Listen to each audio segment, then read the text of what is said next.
नमो सिद्धाणं नमो आयर्याणं नमो वज्रायाणं नमो लोये सवसाहुरम्।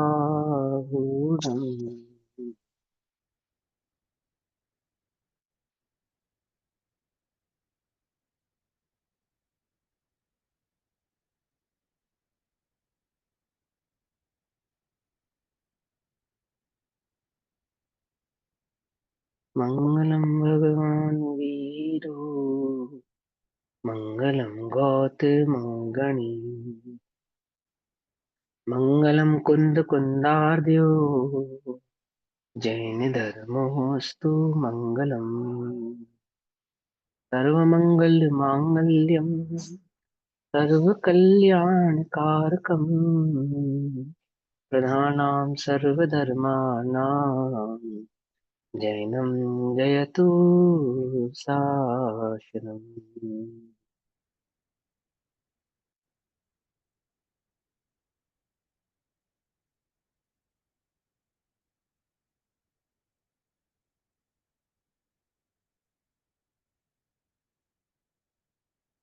हमारी रात्रिकालीन कक्षा का विषय चल रहा है संलेखना समाधि मरण। संलेखना समाधि मरण की चर्चा हम सभी आदरणीय छोटे दादा श्री हुकुमचंद भारती जी के माध्यम से लिखी गई पुस्तिका के आधार से कर रहे हैं। जहां तक हमने कल भाव पढ़ा था उसके आगे का भाव हम आज पढ़ेंगे। शुरू करो दीदी। काय संलेखना। कल हमने पढ़ा था कि रत्नकर्ण श्रावकाचार्य प्रवचनिका लिखने वाले विद्वान पंडित सदा सुखदास जी अत्यंत निर्मल परिणाम वाले सच्चे आत्मार्थी विद्वान थे और हाँ, उन्होंने उन्होंने दो संलेखना भेद के किए हैं। दो भेद दो बताए। भेद किए हैं, काय संलेखना और कषाय संलेखना। नाम से समझ में आना चाहिए ना। काय संलेखना अर्थात मन वचन और काया। इस काय संलेखना का दूसरा नाम लेश्य संलेखना भी कहीं कहीं पे उपयुक्त है। ठीक है। लेश्य संलेखना ठीक। वैसे आप काय संलेखना से याद रखेंगे तो कोई आपत्ति उसमें नहीं। तो काय संलेखना यानी कि मन वचन और काया में वर्तने वाली संलेखना को तो काय संलेखना कहते हैं। और जो उपयोग में वर्तती है, उपयोग, तो उसमें कषाय की मंदता या कषाय के अभाव रूप वर्तने वाली उपयोग रूप संलेखना को कषाय संलेखना, ऐसा वहां पे नाम कहा है। समझ में आ गई बात। मन वचन काय की प्रवृत्ति को तो काय संलेखना, उपयोग की प्रवृत्ति को कषाय संलेखना। क्योंकि कषाय कहाँ वर्तती है, मन वचन काया में या उपयोग में। मैं आपको सिद्धांत से समझा रहा हूँ। उपयोग में कषाय, वर्तती है। हाँ, लेकिन हम तो मन वचन काया में भी देखते हैं। जो मन वचन काया में वर्तती है वो लेश्या होती है, वो कषाय नहीं होती है। उसको उपचार से कषाय कहते हैं। जो हमारे मन वचन काया में क्रोध आदि भाव आता है ना, मन में वचन में या काया में, जो काम क्रोध मान लोभ आदि कषाय उत्पन्न होती हैं, उसका उसको उपचार से कषाय कहते हैं। बेसिकली वो होती है लेश्या। ठीक है ना। उपयोग का रिफ्लेक्शन नहीं कहेंगे भैया उसको। है जो जहां उपयोग है उसका रिफ्लेक्शन नहीं कहेंगे मन वचन काया अतः में जो हाँ, आता तो वो लेश्या है ना, वो लेश्या है। कषाय का रिफ्लेक्शन लेश्या है। समझे। और क्रोधमान माया लोभ भी बेसिकली क्रोधमान माया लोभ नहीं, अनंतानुबंधी क्रोधमान माया लोभ, प्रत्याख्यान क्रोधमान माया लोभ, अप्रत्याख्यान क्रोधमान माया लोभ, वो है बेसिकली कषाय। तो जो मूल कषाय है वो क्रोधमान माया लोभ मात्र नहीं है, अनंतानुबंधी क्रोधमान माया लोभ वो है। पकड़ना ही मत। अभी देखो, बिल्कुल शांत परिणाम वाला जो जीव होगा, एकदम शांत परिणाम, जैसे द्रव्यलिंगी, सबसे उत्कृष्ट शांत परिणामों का जीव द्रव्यलिंगी आगम में प्रयुक्त है। अब हम उसको कौन सी कषाय माने और कौन सी लेशा माने। तो पढ़ो, पंडित टोडरमल जी अनंतानुबंधी को क्या लिखा है। बताया उन्होंने। हाँ, पंडित टोडरमल जी ने कहा तीव्र और मंदता का जो भेद है वो कषायों में नहीं होता। तीव्र और मंदता का जो भेद है वो लेश्याओं में होता है। और लेश्याओं के तीव्र मंदता के भेद को उपचार से कषायों को तीव्र मंद ऐसा कहा जाता है। कुछ बात समझ में आई या नहीं समझ में आई। अब ये समझनी पड़ेगी बात हमें ध्यान से। जो तो हम तो यही समझ में आ रहे, तीव्र कषाय और मंद कषाय। हम तो अभी तक भैया यही पढ़ते आ रहे। तो ध्यान से पढ़ो भैया, और अच्छे से स्वाध्याय करो और गहरा स्वाध्याय करो और आगे बढ़ो। ठीक है ना। वहां पे लेशिया को उपचार से कषाय कहते हैं। लेशिया बात अलग है और कषाय चीज अलग है। तीव्र लेशिया हो और मंद कषाय हो, हाँ हो सकता है ना।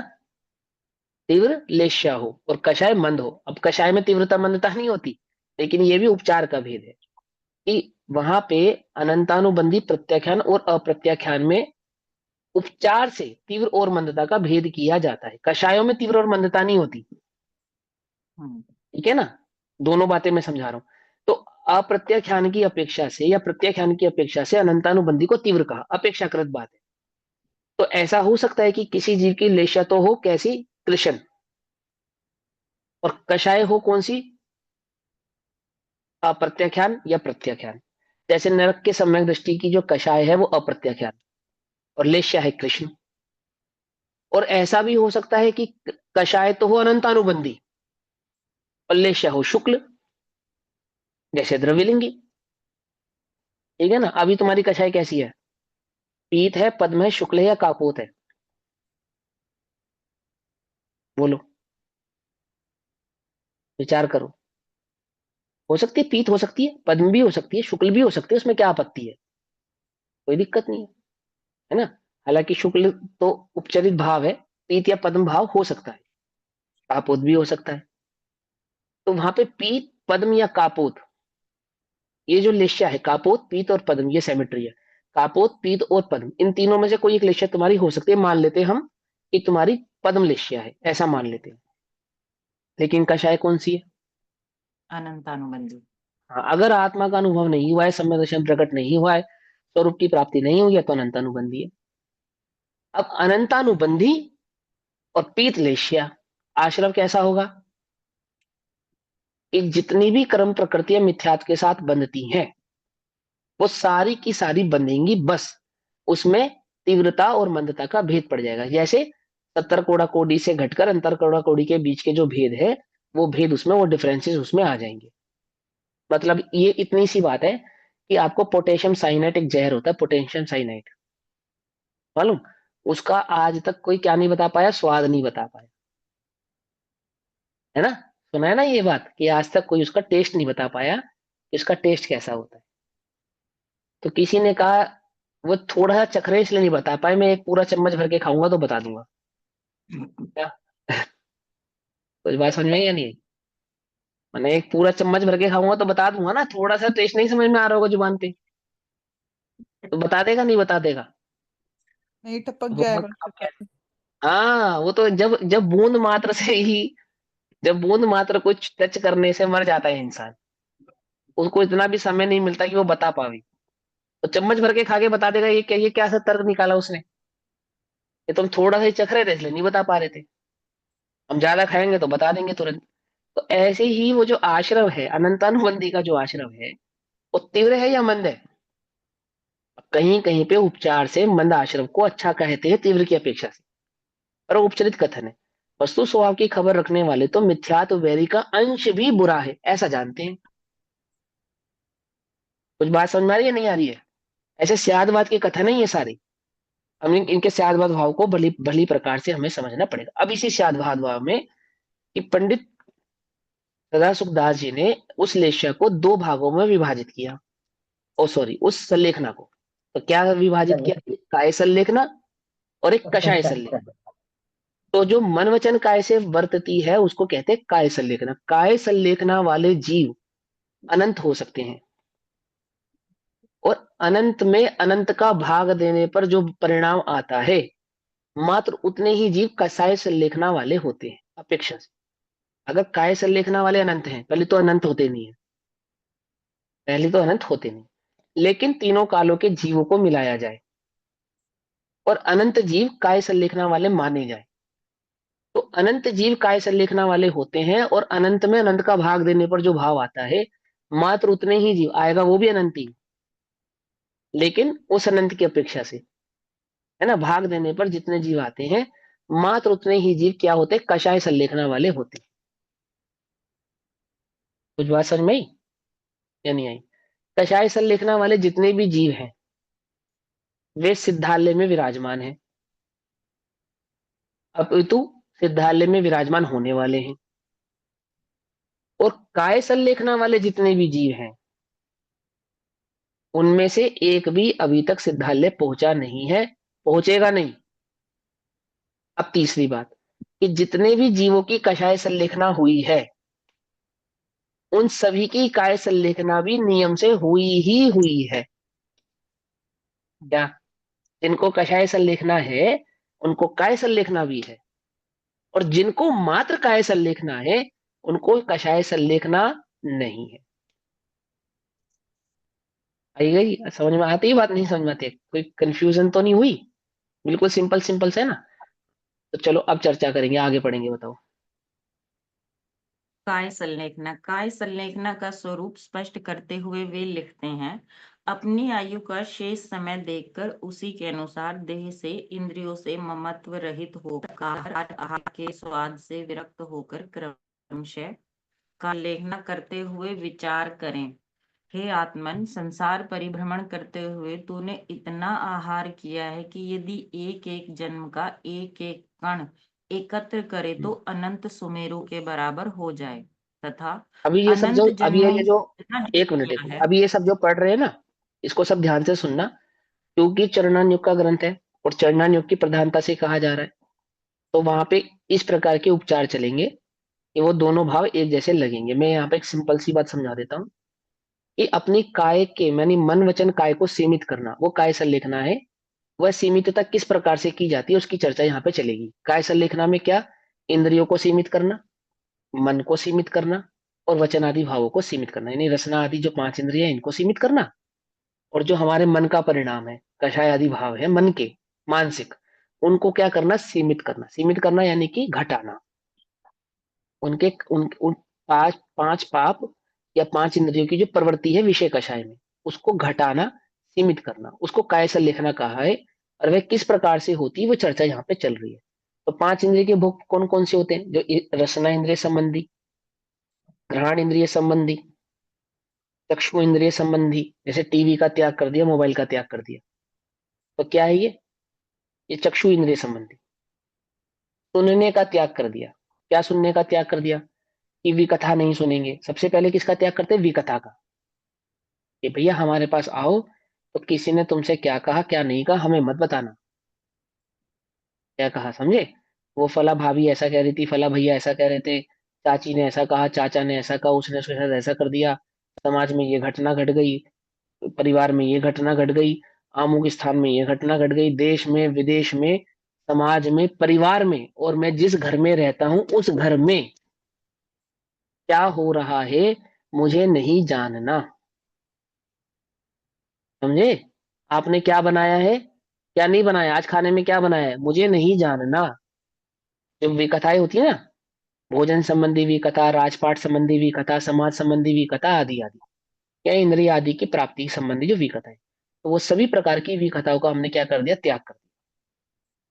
अधिक से अधिक अगर हम कुछ सुनेंगे तो धर्म चर्चा सुनेंगे। इससे ये लाउड स्पीकर ऑन किया गया किसी ने? है ना? तो अधिक से अधिक क्या सुनेंगे? हम धर्म चर्चा सुनेंगे, और अधिक कोई चर्चा हम आपसे नहीं करेंगे ना हम सुनेंगे। तो ये सारा क्या हो गया? कर्ण इंद्रिय संबंधी इंद्रिय का विषय त्याग करना, है ना? भजन आदि भी नहीं सुनते, पता है आपको? मालूम? जो संगीतमय भजन होते हैं ना उसका त्याग कर देते हैं। बिना संगीत के साधारणता जो बोले जाते हैं वह मात्र सुनते हैं, और संगीत में जो भजन होते हैं उनका त्याग कर देते हैं। क्योंकि उपयोग का भजन के भाव से हटकर संगीत में जाना हो सकता है। बोलो, आजकल कैसे भजन बनते हैं? तो एक शब्द बदल देते हैं, बदल देते नहीं बदलते? हम शिखर जी फिल्मी गए थे सॉन्ग। 5-10 साल पहले, तो वहां भजन चल रहा था, झलक दिखला जा, एक बार आजा आजा। हाँ, फिल्मी सॉन्ग्स की वो ट्यूनिंग होती है सारी। हाँ, अब बताओ ये गजब हो गया, भजन है ये? हमारे मंदिर में तो भी क्या? चलते हैं ऐसे भजन। हाँ, तो ऐसे ये तो बहुत बुरी बात है, ऐसे भजन नहीं चलने चाहिए, बिल्कुल भी नहीं चलने चाहिए। लोग तो क्या कहते हैं? भजन कहते हैं, समझे नहीं समझे? तो उन्हें ऐसे ऐसी चीजों को भजन नहीं कहते,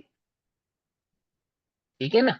और उनको क्या कह दिया? भजन कहा जा रहा है ना? ऐसी बात समझो ये पता है कैसी बात है? ये उपचार भोजन में भी होता है। मांसाहारी भोजन के जो नाम है वो शाकाहारी भोजनों को दे दिए जाते हैं। जैसे शाकाहारी भोजन को बिरयानी कह देना। तो बिरयानी लोक में मांसाहारी भोजन का नाम है, हमने शाकाहारी भी बना लिया। ये बड़ा अपवाद है। ये लोगों को ये लगेगा कैसी तकियानूसी बातें कर रहे हो भैया, इसमें क्या फर्क पड़ता है? तुमने पढ़ी आटे का मुर्गा कथा? आटे का मुर्गा, मुर्गा बनाया आटे का। सुनी भी है। हाँ, मुर्गा बनाया आटे का। ये हम तो जैन है भैया, हम तो जो है ना अ, मुर्गे की बलि नहीं दे सकते, वो कथा है पूरी। तो क्या करें? तो एक काम करो, तुम मुर्गा आटे का बनाओ और आटे के मुर्गे की बलि दे दो। आटे के मुर्गे की बलि का ये परिणाम होता है कि कितने भवांतरों तक कुगति में जाना पड़ता है, आप कल्पना नहीं कर सकते। कुगति में, कभी नरक होवे, कभी त्रियंच होवे, और गलती से कभी मनुष्य आदि भी हो जावे तो चंडाल होवे, भील होवे, वैश्या होवे, जाने क्या क्या ऐसी कुगतियों में जाना पड़ता है उस एक परिणाम के कारण, है ना? तो अब वो आपको क्या समझा रहे हैं कि भैया मैंने आटा, आटे में भी कभी किसकी कल्पना नहीं करना, मुर्गे की कल्पना नहीं किसी करना। भी और जीव आजकल की तो, नहीं। हाँ, और आजकल तो क्या करे, शाकाहारी मीट, वो हो भैया गजब हो गया, गजब। जैनियों की बात नहीं है, जो वैष्णव संप्रदाय के लोग हैं, जो शाकाहारी अपने को कहते हैं, मानते हैं, उन लोगों को भी ऐसा कृत्य नहीं करना चाहिए। ऐसा कृत्य नहीं करना चाहिए। क्या खा रहे हैं जी? हम तो शाकाहारी मीट खा रहे हैं। अरे हाय, कैसे समझाएं जीव को? छोटे छोटे बच्चे, वो बिस्कुट आते हैं शेर की और चीता की शक्ल के, और वो खाते हैं। और माँ बाप कहते हैं हाँ, ये मैंने शेर का कान खा लिया, ये मैंने शेर का हाथ खा लिया, ये मैंने फला का ये खा लिया। आपको पता है कितनी हिंसा हो रही है उसको, आप सोच नहीं सकते। क्या है, भगवान है ना मंदिर में, है या नहीं है? बोलो, क्या कहते हैं उन्हें? स्थापना निक्षेप। क्या होती है स्थापना निक्षेप? आमुक वस्तु में आमुक वस्तु की स्थापना कर लेना, उसे कहते हैं स्थापना निक्षेप। पाषाण को भी हम भगवान की तरह पूजते हैं क्योंकि हमने भगवान के भाव की उसमें क्या करी है, स्थापना की है। अब आपने शाकाहारी भोजन में किसकी स्थापना कर ली? बोलो। मांस की। मांस की कर ली, मांसाहारी भोजन की स्थापना कर ली। ठीक है ना? तो ऐसी वस्तुओं का भक्षण नहीं करना चाहिए। इसी प्रकार भजन में भी क्या करा, नाम तो आपने दिया भजन, और टोटल भाव क्या चल रहा है? वो उस फिल्मी रसलीला। गाने का जो भी उसका जो भाव है, वो सारा उसमें चल रहा है। ऐसा भाव नहीं करना। मुमुक्षु जीव तो ऐसा नहीं करते, कितने सुंदर सुंदर प्यारे प्यारे भजन है, उन्हें सुनो, उन्हें पढ़ो। तो क्या कहते हैं, मैं ये बता रहा हूं कि जब कर्ण इंद्रिय का विषय त्यागते हैं, तो धर्म चर्चाओं में भी ऐसे भजनों का त्याग कर देते हैं जो म्यूजिकल होते हैं, म्यूजिक के साथ जो भजन होते हैं उसका त्याग कर। क्यों? सावधान जीव इतनी भी चूक नहीं करना चाहता कि भजन के भाव से हटकर मेरा जो चित्त है वो कहीं कहा ना चला जाए, संगीत की ओर ना चला जाए। इतनी सावधानी होती है। ठीक है ना? तो कर्णेंद्रिय के विषय का त्याग कर दिया, ऐसी घ्राण इंद्रिय आदि के विषय का त्याग कर दिया कि खुशबू आदि के लिए अगरबत्ती जलाना, धूप बत्ती जलाना, या अलग अलग प्रकार की फ्रेग्रेंसेस, इस तरह का भाव करना, ये सब नहीं करते। और पता है, समाधिस्थ जीव के समक्ष माने भोजन, भोजन को इतनी उचित दूरी पे पकाया जाता है या रखा जाता है, इतनी उचित दूरी पर कि क्या हो कि उसकी खुशबू, जो आपने भोजन पकाया है, वो समाधिस्थ जीव तक नहीं जानी चाहिए। अब रात का समय मान लो और किसी चीज की खुशबू आ गई, फिर और मान लो दिन में ही आ गई और रात को उसका विकल्प चल रहा है, उसकी तो उसमें तो बिगाड़ है, उपयोग की भ्रष्टता है। तो इतनी इतनी सावधानी वहां पे रखी जाती है। मैं इंद्रिय संबंधी, इंद्रिय संलेखना की चर्चा कर रहे हैं। तो क्या कर रहे हैं कि कर्ण इंद्रिय संबंधी, घ्राण इंद्रिय संबंधी, नेत्र इंद्रिय संबंधी, रसना इंद्रिय संबंधी, स्पर्श इंद्रिय संबंधी, स्पर्श इंद्रिय संबंधी क्या करते हैं, विषयों का त्याग कर देते हैं अथवा उनको सीमित कर लेते हैं, घटा देते हैं। अब गद्दे का त्याग कर दिया कि गद्दे में क्या है भैया, क्या दम है गद्दे में? भैया स्पर्शन इंद्रिय का विषय है वो, स्पर्शन इंद्रिय का विषय। आई बात समझ में? क्या है? स्पर्शन स्पर्शन इंद्रिय, एसी का त्याग कर दिया। क्यों कर दिया भाई एसी का त्याग? स्पर्शन इंद्रिय का विषय है इसलिए। हीटर आदि का त्याग कर दिया, क्यों कर दिया? स्पर्शन इंद्रिय का विषय है इसलिए कर दिया। ठीक है ना? तो 5 इंद्रिय के विषयों से सीमित होते हैं, सीमित होते हैं, उसको क्या कहते हैं? काय संलेखना। अब ये काय संलेखना का स्वरूप दीदी पढ़ेंगे, उसको सब ध्यान से समझेंगे कि आचार्य देव और पंडित जी हमें क्या समझाना चाहते हैं। हाँ बोलिए। तथा अनंत जन्मों में इतना जल पिया है कि यदि एक एक जन्म की एक एक बूंद इकट्ठा करे शुरू से तो पढ़ो दीदी, शुरू से पढ़ो एक बार, है ना? हे काय आत्मन, संलेखना का स्वरूप।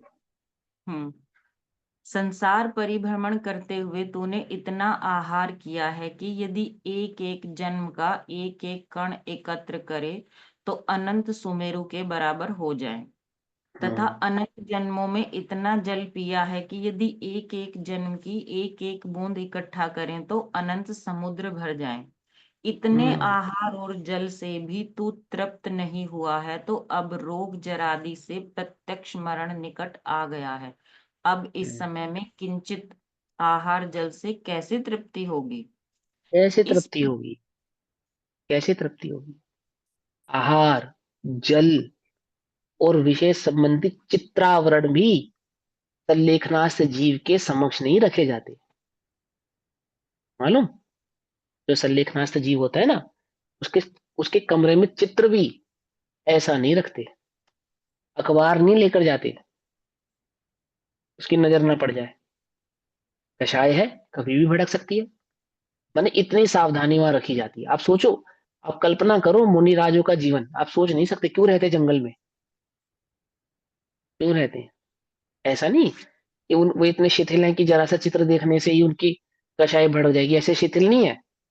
लेकिन बुद्धि पूर्वक ऐसे निमित्तों में भी वे जाते नहीं, ऐसे निमित्तों के समीप भी नहीं जाते कि जिनके समक्ष हो जाने से किसी भी प्रकार की कषाय को क्या हो, उद्वेग न प्राप्त हो। समय सारजी में कथन आया, समय सारजी की टीकाओं में ये बात समझाई कि कभी कभी निमित्त से कषाय उत्पन्न होती है और कभी कभी कषाय निमित्त को पैदा कर लेती है। कषाय होती है तो किसी को भी निमित्त बना लेती है, और कभी कभी निमित्त से कषाय हो जाती है। बौद्ध ग्रंथों में जब ब्रह्मचर्य का स्वरूप लिखा, बौद्ध ग्रंथों में ब्रह्मचर्य का स्वरूप लिखा, तो वहां साधुओं को ब्रह्मचर्य के नियमावली समझाते समय क्या लिखा, ये सेम टू सेम अपने जैन ग्रंथों में भी है। तो मैं तो बौद्ध ग्रंथ की जानबूझ के बतला रहा हूँ, जब वहां इतनी सावधानी है तो जैन ग्रंथों में कितनी सावधानी होगी इसका अनुमान आप लगाना। तो क्या कहा, ब्रह्मचर्य के स्वरूप का वर्णन करते हुए ये कहा कि ऐसे वृक्ष के न समीप भी नहीं जाना जो दूर से देखने में स्त्री आदि जैसा लगता हो। क्या कहा? ऐसे वृक्ष के, जंगल में रहते ना साधु, ऐसे वृक्ष के भी समीप नहीं जाना। कैसे वृक्ष के? जो देखने में आकृति जिसकी स्त्री स्त्री जैसी भांति उसमें झलक आती हो, दूर से ही उसका त्याग कर देना। बोलो क्यों कर देना? आपको अपने हमारे अपने साधु पे विश्वास नहीं है? कि हमें साधु पे तो इतना विश्वास है कि वो सिद्ध समान है, और कषायों पे इतना भी विश्वास नहीं है, अंश भी उसका बैरी है। क्या कहा?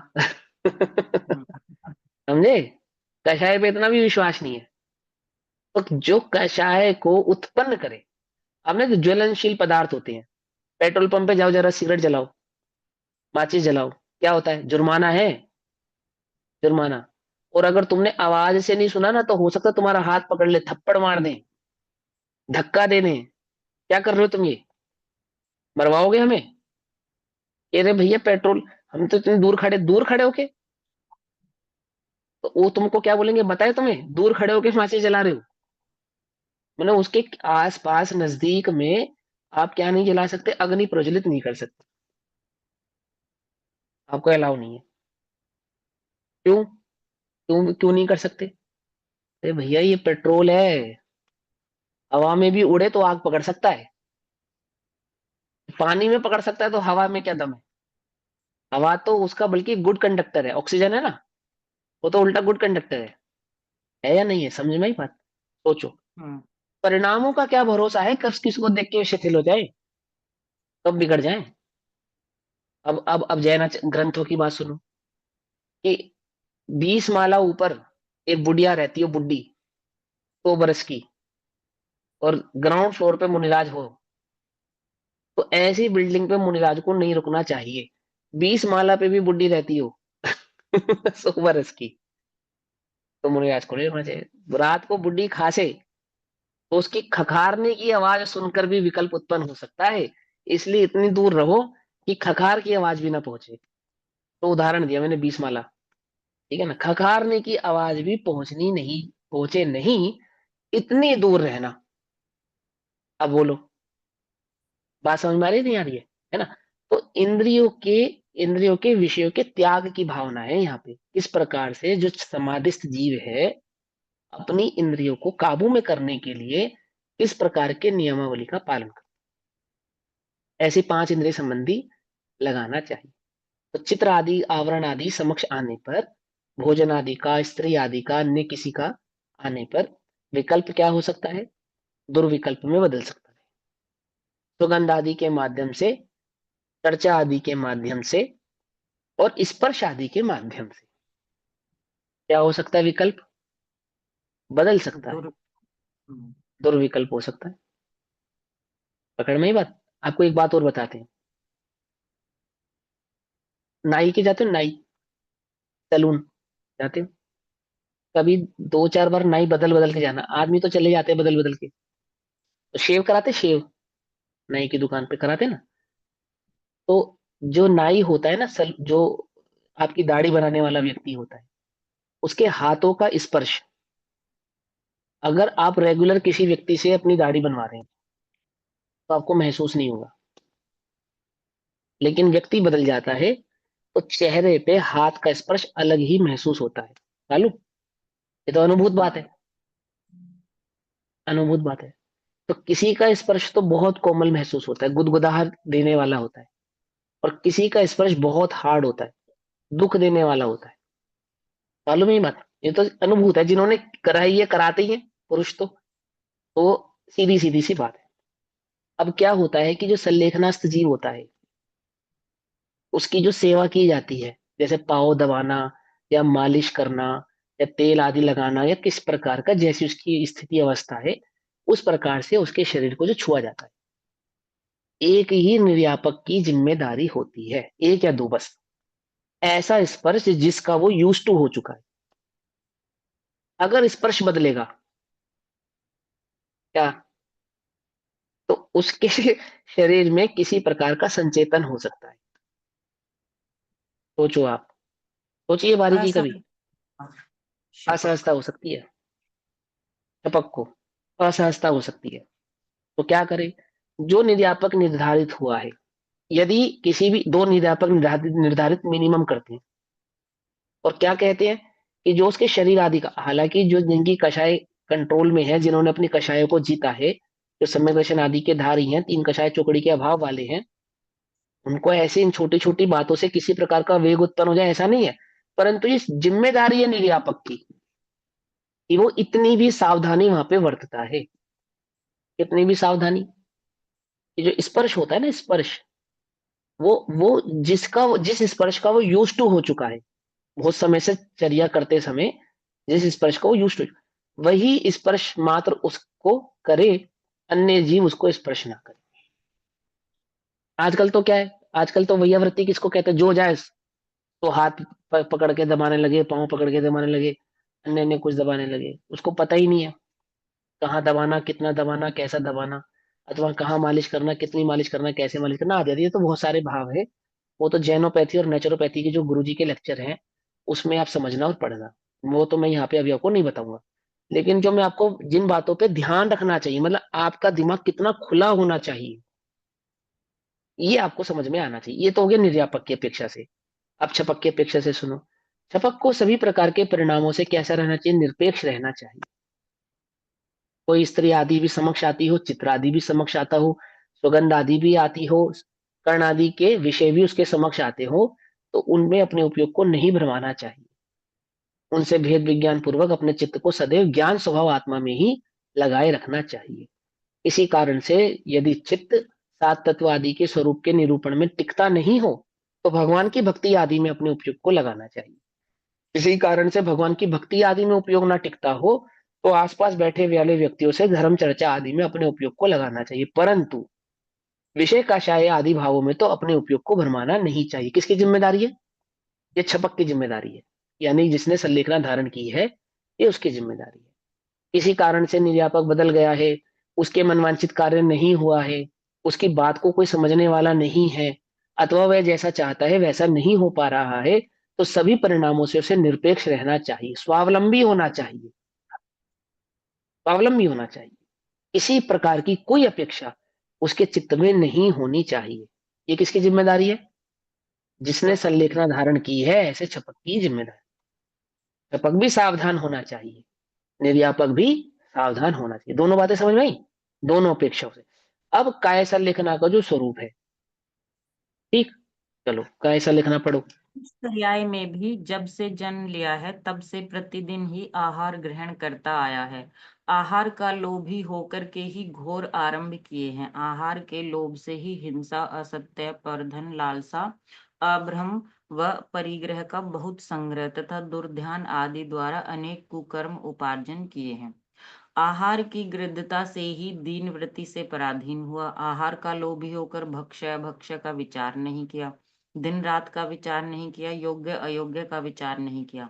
आप आहार का लोभी होकर क्रोध, अभिमान, मायाचार, लोभ, याचना भी की। आहार की इच्छा करके अपना बड़प्पना, स्वाभिमानपना नष्ट किया।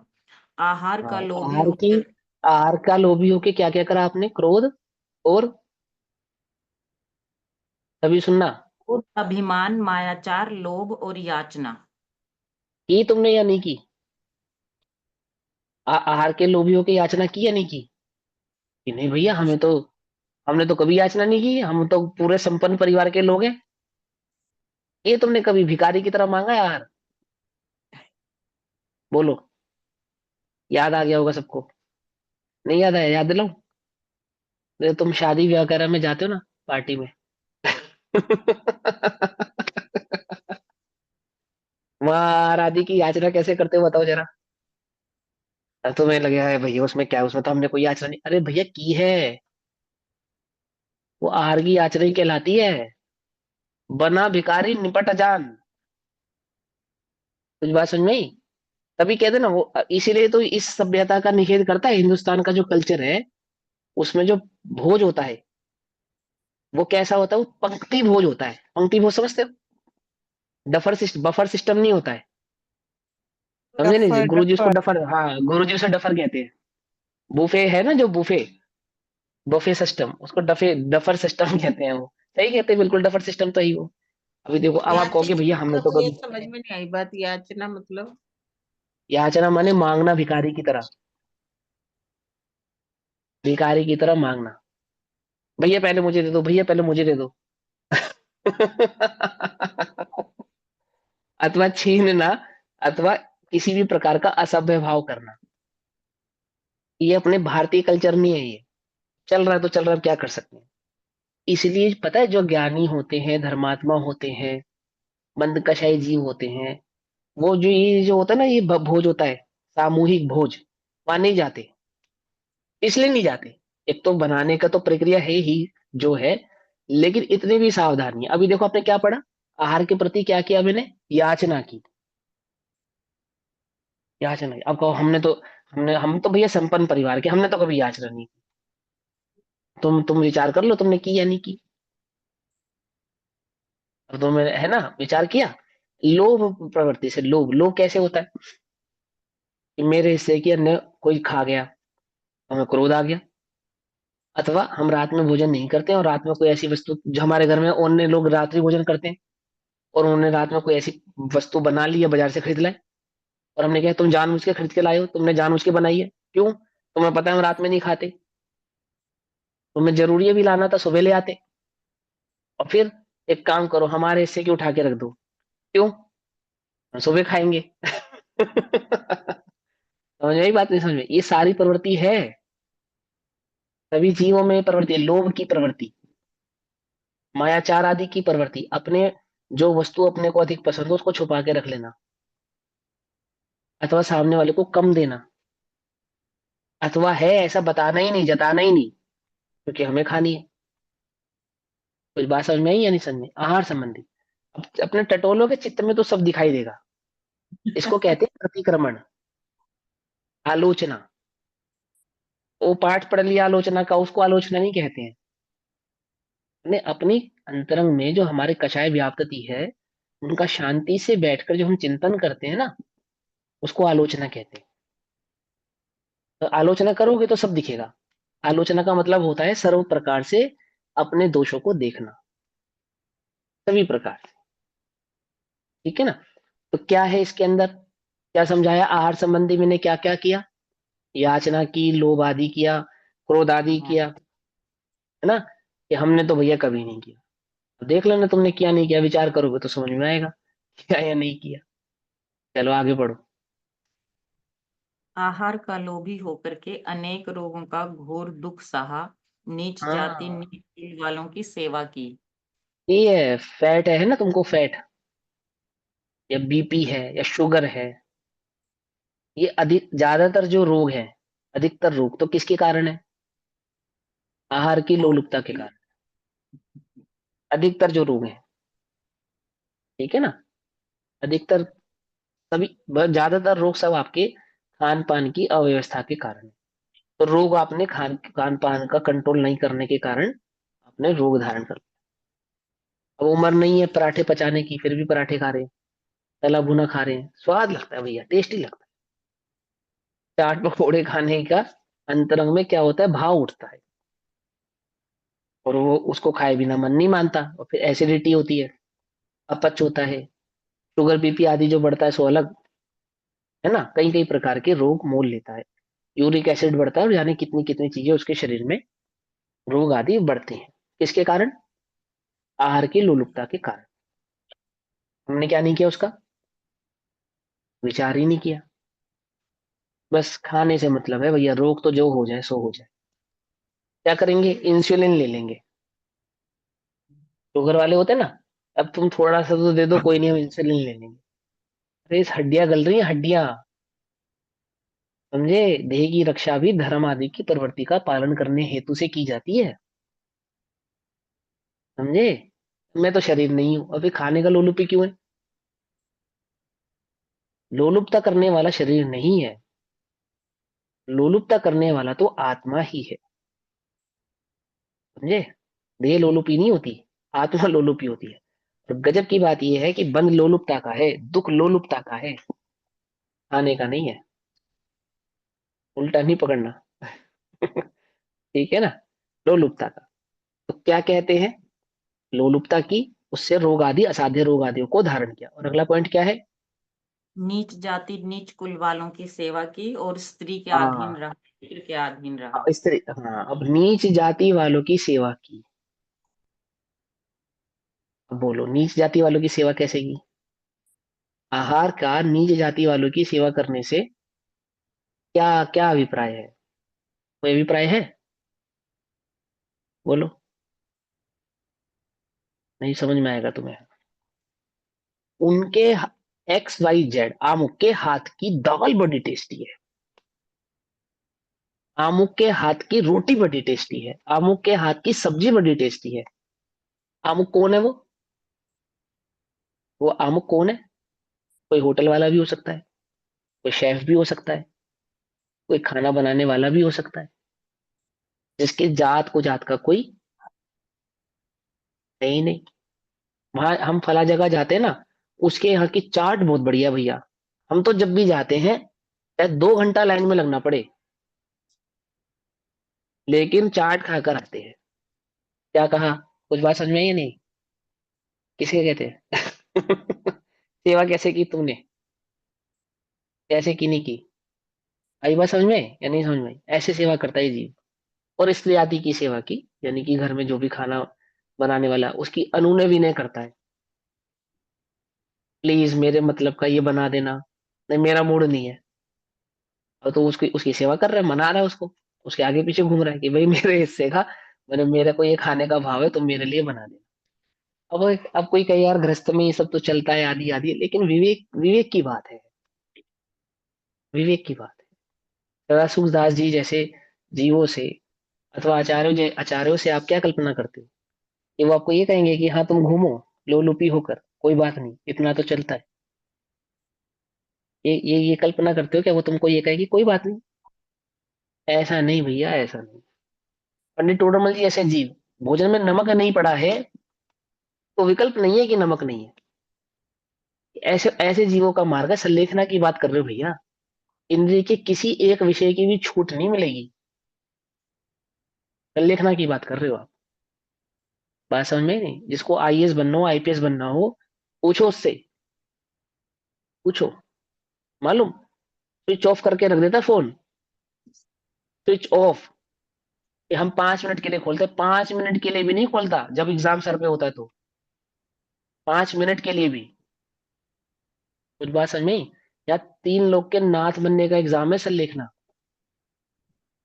आईपीएस आईएएस तो किसी एक जिले का बनेगा, उसमें भी बनेगा नहीं बनेगा उसकी कोई गारंटी नहीं है। एग्जाम भी पास कर ले तो आईपीएस ही बने, आईएएस ही बने, ये नियम नहीं है। सिविल सर्विस में कहीं पे भी डाल सकते हैं तुमको। क्या कहा? कुछ बात समझ में आई या नहीं आई?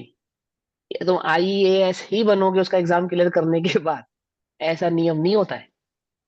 और यहाँ क्या है, यहाँ 3 लोग के नाथ बनने का नियम नियम है कि 3 लोग के नाथ का नाथ बनेगा ही बनेगा। कौन? तो इस लेखना के एग्जाम को पास करेगा वो। ठीक। और तुम सोचो कि हमें एक इंद्रिय की एक विषय की छूट तो मिल जाए, बोलो। नहीं मिलेगी। आईपीएस आईएएस का एग्जाम देने के बाद पता है क्या होता है? ट्रेनिंग होती है, मालूम है? नहीं मालूम? ट्रेनिंग होती है। वहाँ कैसी कैसी ट्रेनिंग होती है? वहाँ पे हॉर्स राइडिंग भी कराते हैं, स्विमिंग कराते हैं, फायरिंग, है ना, ऐसे सब ये सब ट्रेनिंग होती है। सारी ट्रेनिंगों में अव्वल जो आता है तब जाके तो वो आईएएस आईपीएस बनता है। ट्रेनिंग में फेल होना हो गए ना आप, ट्रेनिंग में फेल, आईएएस आईपीएस का एग्जाम तो आपने क्लियर कर दिया और ट्रेनिंग में आप फेल हो गए तो आपको पोस्ट नहीं मिलेगी। कुछ और कोई सिविल सर्विस मिल जाए, ऊपर नीचे की या दाएं बाएं की, जो भी मिल जाए आपकी योग्यता के हिसाब से। लेकिन अगर आप ट्रेनिंग में, स्विमिंग जैसी ट्रेनिंग में भी फेल हो गए आप, स्विमिंग, अरे मुझे तो सीट पे बैठना है, मैं स्विमिंग का क्या करूंगा? स्विमिंग में अगर आप फेल हो गए, घुड़सवारी में आप फेल हो गए, आपको आईपीएस या आईएएस की वो नहीं मिलेगी, सीट नहीं मिलेगी। ये मैंने एग्जाम क्लियर किया कि क्या होगा एग्जाम क्लियर, समझे या नहीं समझे?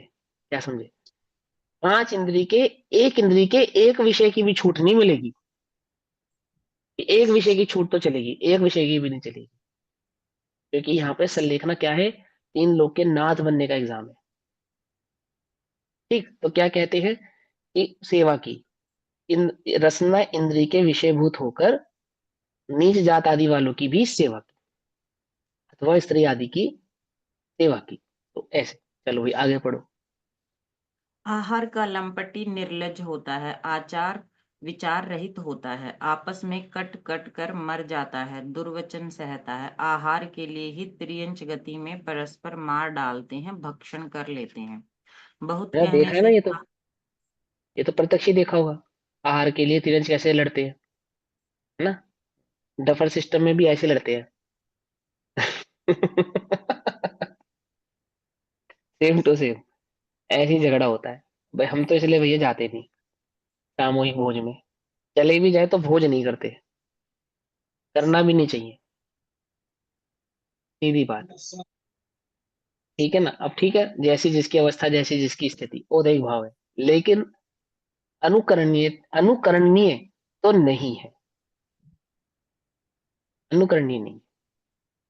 ठीक है ना? चलो भाई आगे पढ़ो। बहुत कहने से क्या, अब इस पर्याय में मुझे अल्प समय ही रहना है, आयु समाप्त होने को है, इसलिए रसों में गृद्धता छोड़कर, रसना इंद्रिय की लालसा छोड़कर, यदि आहार का त्याग करने में उद्यमी नहीं होऊंगा तो व्रत संयम धर्म यश परलोक इनको बिगाड़कर कुमरण करके संसार में ही परिभ्रमण करूंगा। हाँ, ऐसा निश्चय इतना विचार करें, संसार में परिभ्रमण करूंगा इस रसना इंद्रिय के चक्कर में, है ना? चलो आगे। ऐसा निश्चय करके ही अतृप्ति करने वाला आहार का त्याग करने के लिए किसी समय उपवास, कभी बेला, कभी तेला, कभी एक बार आहार करना, कभी नीरस आहार, कभी अल्प आहार इत्यादि क्रम से अपनी शक्ति अनुसार तथा आयु की शेष रही स्थिति प्रमाण आहार हम्म, को घटाकर दुग्ध आदि ही पिएं। फिर क्रम हाँ, से दुग्ध आदि स्निग्ध पदार्थों का भी त्याग करके छाछ व गर्म जल आदि ही ग्रहण करें। फिर क्रम से जल आदि समस्त आहार का त्याग करके अपनी शक्ति प्रमाण उपवास करते हुए पंच परमेष्ठी में मन को लीन करते हुए धर्म ध्यान रूप होकर बड़े यत्न से देह को त्यागना, उसे संलेखना जानना चाहिए। काय से लिखना जानना चाहिए। ठीक, कौन सी से लिखना? काय से लिखना जानना चाहिए। तो ये 5 इंद्रिय के विषयों को क्रम से घटाते हुए, उनमें आसक्ति भाव नहीं रखते हुए, सावधानी पूर्वक क्रम क्रम से रस आदि के प्रति लोलुपता को घटाता हुआ, आहार आदि को घटाता हुआ और उपवास आदि करता हुआ, एला बेला तेला मतलब एक उपवास एला, 2 उपवास बेला, 3 उपवास तेला, इस प्रकार एला बेला तेला आदि जैसी उसकी सामर्थ्य है, जैसी उसकी स्थिति है, जैसा उसका शरीर है, उसकी जो परिस्थितियां हैं उस अनुसार इन सब भावों को प्रसन्नता पूर्वक, प्रसन्न चित्त पूर्वक, ये भी समझ लो, दुखी से आर्त ध्यान करता हुआ नहीं, प्रसन्न चित्त होता हुआ। देखो बुजुर्ग कितने सारे लोग होते हैं, अब तो हमें भैया भूख ही नहीं लगती, हमें तो भैया भूख, वो इस बात से दुखी है कि हमें भूख नहीं लग रही, वो इस बात से दुखी है कि हम मीठा खाते हैं तो हमें पचता नहीं है, अथवा हम आवो वस्तु खाते हैं तो हमें पचता नहीं। ये दुख ऐसे नहीं, ये क्या कर रहे हो तुम? तुम्हें तो प्रसन्न होना चाहिए। क्या प्रसन्न होना चाहिए? कि भूख नहीं लग रही है, बहुत बढ़िया, इससे बढ़िया मैं तो कह रहा हूँ, बहुत बढ़िया बात है, नहीं लग रही तो बहुत बढ़िया बात है। जितने भी बुजुर्ग, मैं तो बुजुर्ग नहीं हुआ अभी पर मैं भी यही कह रहा हूँ कि नहीं लग रही है तो बहुत अच्छी बात है ना, नहीं लग रही, बढ़िया है ना। धर्म ध्यान करो ना, काय को उसमें उपयोग लगाना, कि लगे लगे उसका विकल्प करना। शरीर में, शरीर के अंदर एक ऑटोमेटिक सिस्टम फिट किया है नेचर ने, कुदरत ने, कि जब इसको जो चाहिए है ये अपने आप बताएगा तुम्हें। अगर इसको भूख नहीं लग रही है, इसका मतलब इसको अन्न की आवश्यकता नहीं है, नहीं दो, इसको जरूरत नहीं है, कुछ नहीं होगा, कोई कमजोरी नहीं आएगी, कोई बीमार नहीं होने वाला, बल्कि स्वस्थता आएगी। नियम से कह रहा हूँ, लिख कर ले लो इस बात को। ये बात तो चाहे नेचुरोपैथी हो, चाहे एलोपैथी हो, कोई भी पैथी हो, सब इस बात को स्वीकार करते हैं, भोजन नहीं करने से कमजोरी नहीं आती है। आज शरीर भोजन मांग रहा है, उसको इच्छा है, वो खाना चाहता है, तो दो, दो, और उसको भी कैसे दो? अपनी शर्त के अनुसार, इसकी शर्त के अनुसार नहीं। क्योंकि जो इंद्रियां ना, इंद्रियां ये तो बालवत होती हैं। अब तो छोटे बच्चे को कितना चूर्ण देना चाहिए? चूर्ण खा रहे, खट्टी मीठी टॉफी या अनारदाना या आम पापड़ जैसी चीजें कितनी देनी चाहिए बोलो? कितनी वो तुमसे मांगेगा और कितनी तुम्हें देनी चाहिए, बताओ मुझे, कितनी मांगेगा? बहुत सारी। बच्चा हाँ, वो 100 तो साल कहेगा दुकान खरीद कर दे दो तो मुझे, तो भी कम। और देनी कितनी चाहिए? तो वहां तो तुम थोड़ी बड़ी सी। सावधानी रखते हो कि नहीं, वो तुम्हारा पेट दर्द हो जाएगा और तुम्हें कैविटी लग जाएगी और ऐसा हो जाएगा और वैसा हो जाएगा, और ये जो तुम्हारी इंद्रियां, ये क्या है? ये क्या है? ये भी उस बच्चे की तरह ही है, ये भी तुमसे बहुत मांगेंगी, मांगती हैं, जिद करती हैं। लेकिन ज्ञानी जानता है इसका तो काम है जिद करना, इसको इतने नहीं देना, कितनी देना? जितनी देकर इसको शांत किया जा सके, समझे? थोड़ी देकर शांत कर दो इसे, बस इतनी मिलेगी, लेनी है ले, नहीं तो ये भी नहीं मिलेगी, बोल क्या करना है? बोल, चाहिए या नहीं चाहिए? ऐसे ऐसे काबू में रखोगे ना इसे, तो ये काबू में रहेगा, नहीं तो ये तो सर चढ़ के नाचेगा।